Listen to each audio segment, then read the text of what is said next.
motive behind gay marriage is much more than equal rights. The real motive is to boost the social acceptance of homosexuality. Think about it. In California, under our domestic partners law, homosexuals already have exactly the same legal rights and exactly the same financial benefits as married couples. This law says in relevant part, registered domestic partners shall have the same rights, protections, and benefits under law as are granted to spouses. That's California Family Code 297.5a. Gay activists reply, and this is a legitimate complaint, that there are over 1,100 federal benefits that they cannot get because they are not married.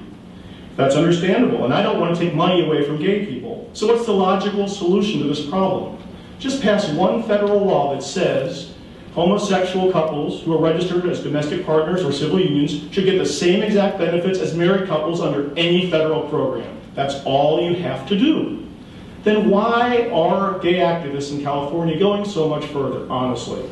Because they want full acceptance of homosexuality. That's why they want us to change the definition of marriage. It has nothing to do with the benefits. But what these activists fail to appreciate is gay marriage will lead to social problems, which is my second topic, polygamy. You see, if we legalize gay marriage, we are changing the definition of marriage to accommodate people with an alternative lifestyle. That's exactly what polygamists would like. They would like us to change the definition of marriage to accommodate their alternative lifestyle. One group wants to change the gender of traditional marriage. The other group wants to change the number of traditional marriage. Both changes are equally drastic. The gay activists reply by saying, polygamy is a choice, but sexual orientation is not. Well, polygamists can claim exactly the same thing. A polygamous man can say, having multiple partners is natural for me. Ever since I was a teenager, I knew I wanted more than one wife. It's part of who I am. And who can prove that he's not telling the truth? And aren't polygamist relationships loving? Aren't they committed? They're raising children together. Obviously, they're committed to each other. Then why not let them get married too? Sound crazy? Well, gay marriage was crazy just 5 or 6 years ago, and now it's on its way to becoming national policy. No, the debate tonight is about marriage equality, but there's an underlying issue. There's an underlying issue, and that is I am gay. There's nothing wrong with that. There is nothing wrong with that. Is anybody wrong with that? There's nothing wrong with you. There's nothing wrong with your relationships. There's nothing wrong with your family. And I will never stop until we have full federal equality for all my LGBT brothers and sisters. I won't rest in this country or in that marriage is a basic civil right. It's fundamental to our existence. The freedomtomarry.org is to our existence. Marriage is a fundamental right. Marriage is a basic civil right. Marriage is fundamental to our existence. And it is. These relationships were different.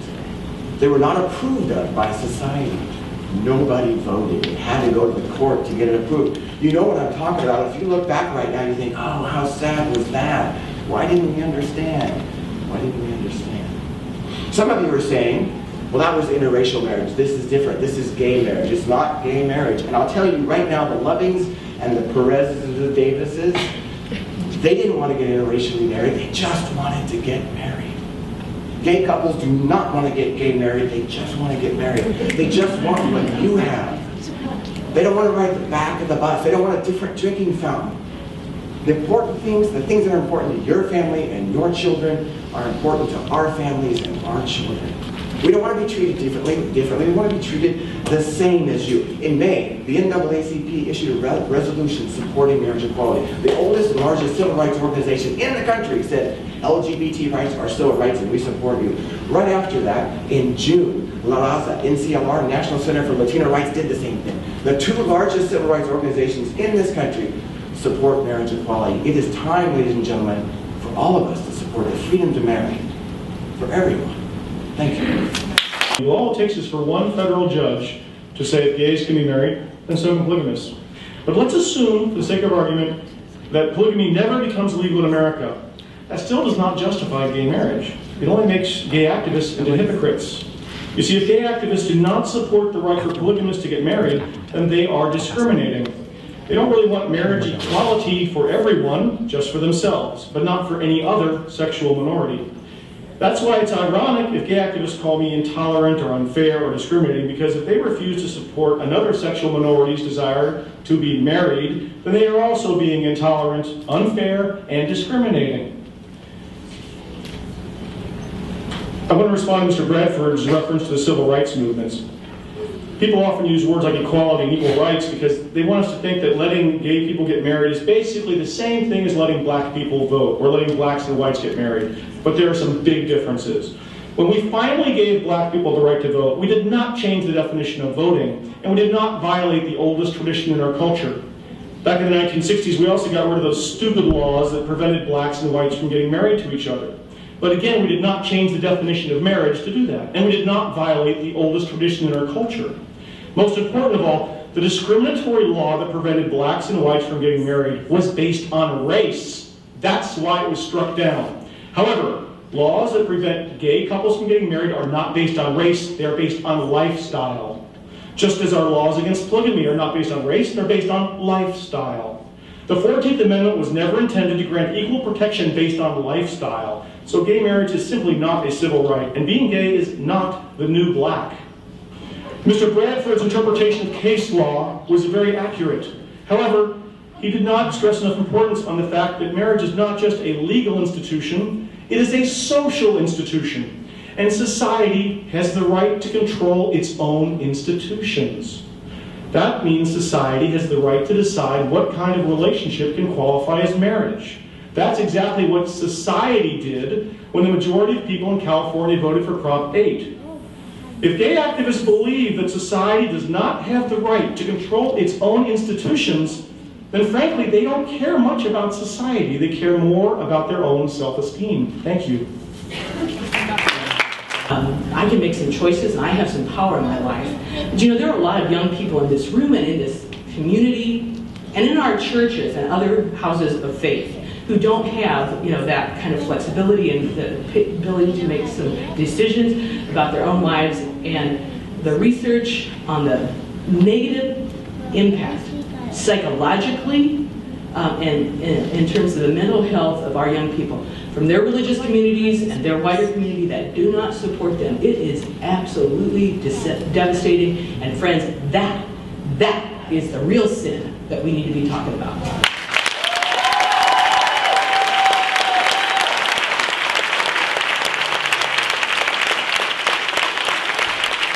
I am Billy Bradford. We're in Castro Valley, or right outside the Castro Valley Public Library, and tonight we had a marriage equality debate on civil marriage in our community. How did it go? It was incredible. What a great turnout. I'm speechless with how well that went. Everybody came out of our community, was very passionate about this. We had a lot of good questions, a lot of back and forth. It was very well attended. My name is Stacy Spink. I've been living in Castro Valley for the last 22 years now. And how were you invited to the debate this evening? It was just kind of a surprise. I have been writing letters to the forum looking at the biological and evolutionary causes of homosexuality, and out of the blue I got a letter from Billy Bradford inviting us to a debate. And at first I thought, wow, that's not really what I wanted to get into. I just got back from a vacation, not much prep time, but I thought, you know what? This is the nice stage. You get a privilege to stand up and say what you believe. Not everybody has this in other countries, and we fail to appreciate how valuable that is. So I thought, here's an opportunity to stand up and say what you believe, and you should avail yourself of that. So I said, what the heck, let's go for it. I think it was about right. There was a couple of questions that could have got out of control, but we brought that back in line. We did have security because you just never know, but generally speaking, it went fine. So looking back on the debate itself, are you satisfied that you said what you needed to say and discussed the items at hand? For the most part, yes. You're limited by time constraints. You know, a couple hours is only so much time. Some of the questioners got caught short. I'm sure both sides would have liked to have said more. And also, there was an obvious balance to the audience, so you know the question was certainly going to go one way versus the other. But I'm certain you'll see more letters in the forum. Absolutely. I don't think it's going to change, but perhaps we put faces to the names and let our community see who we are. And really, what you don't get in the forum is the passion behind the words. What I wanted people to see, at least from my perspective, is who I am. I'm a father. I have a son. I'm an involved community member. I care about equal rights. Letters don't give you any of that. As far as the format goes, yes, both sides did get equal time, so you have to say it's fair in that respect.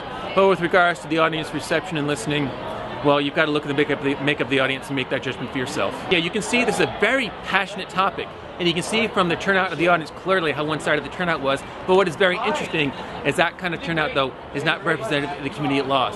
What it is representative of is how passionate certain people feel about this topic, and those are the ones that it drew out. Unfortunately, the mainstream, who is not as passionate about it, we're simply not here tonight.